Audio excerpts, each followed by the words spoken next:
जिला परिषद टीहरा वार्ड से भाजपा समर्थित उम्मीदवार रहीं वंदना गुलेरिया ने मतगणना प्रक्रिया पर सवाल उठाते हुए दावा किया है कि मतदान केंद्रों पर पड़े कुल मतों और मतगणना में गिने गए मतों के बीच 154 वोटों का अंतर पाया गया है। उन्होंने स्पष्ट किया कि उन्हें चुनाव परिणाम पर कोई आपत्ति नहीं है और वह विजयी प्रत्याशी का सम्मान करती हैं, लेकिन लोकतांत्रिक व्यवस्था की पारदर्शिता बनाए रखने के लिए इस अंतर की निष्पक्ष जांच जरूरी है। उनका कहना है कि यदि मतदान और मतगणना के आंकड़ों में अंतर है तो यह जानना जनता का अधिकार है कि ये वोट कहां गए। वंदना गुलेरिया ने इस संबंध में एसडीएम धर्मपुर को ज्ञापन सौंपकर मामले की जांच तथा मतदान और मतगणना से जुड़े अभिलेखों के मिलान की मांग की है।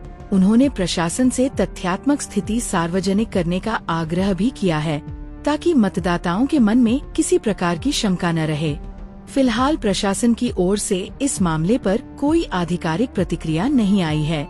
अब सभी की नजरें जांच और प्रशासन के अगले कदमों पर टिकी हैं।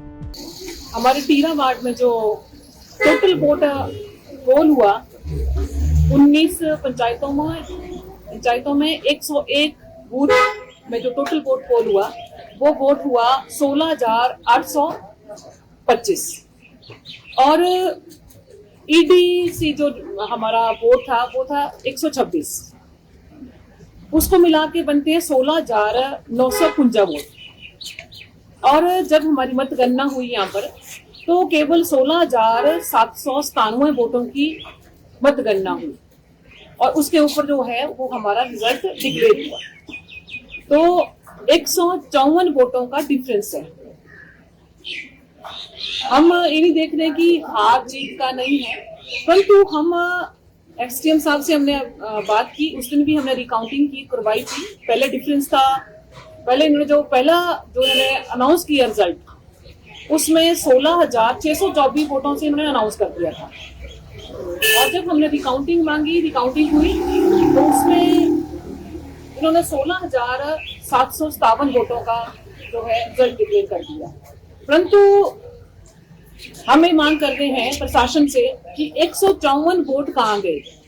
वो मैटर नहीं करता कि एबीसी किसको गए, चाहे वो ABCD किसी को भी गए हैं, परंतु उन वोटों का जो है टैली तो होने चाहिए कि कहाँ गए। आप लोगों को पता है कि सजैव में जो हुआ, जब काउंटिंग चली थी तो संदूकड़ियां बाहर मिली, संदूकड़ियां ही बाहर फेंक दी गई और वहां भी पहले जो था रिजल्ट डिक्लेयर कर दिया। किसी एक भाई को इन्होंने विजय घोषित कर दिया और उसके बाद 10 मिनट के बाद दूसरे को घोषित कर देते हैं। वही आपने खौना में भी देखा होगा, जिला परिषद वार्ड खौना में भी, वहां भी जो बहन रिकाउंटिंग मांगती रही उसका भी जो बहुत कम मार्जिन है। वही आपने देखा होगा कि बिलासपुर में भी वही चीज हुआ, वही भुंतर में भी हुआ। तो मेरा सरकार से और मेरा आप मीडिया बंधुओं से एक रिक्वेस्ट है कि आप लोग जो सही का सही, गलत का गलत, वो लोगों के समक्ष आना चाहिए। मैं जो जीती हुई प्रत्याशी है यहाँ से, जो जिसको विजय घोषित किया है अनीता जी, मेरी उनके साथ पूरा मेरा सपोर्ट रहेगा। वो भी मेरी तरह एक महिला है और अकेली महिला है, उसने भी अपना पार्टनर खोया है।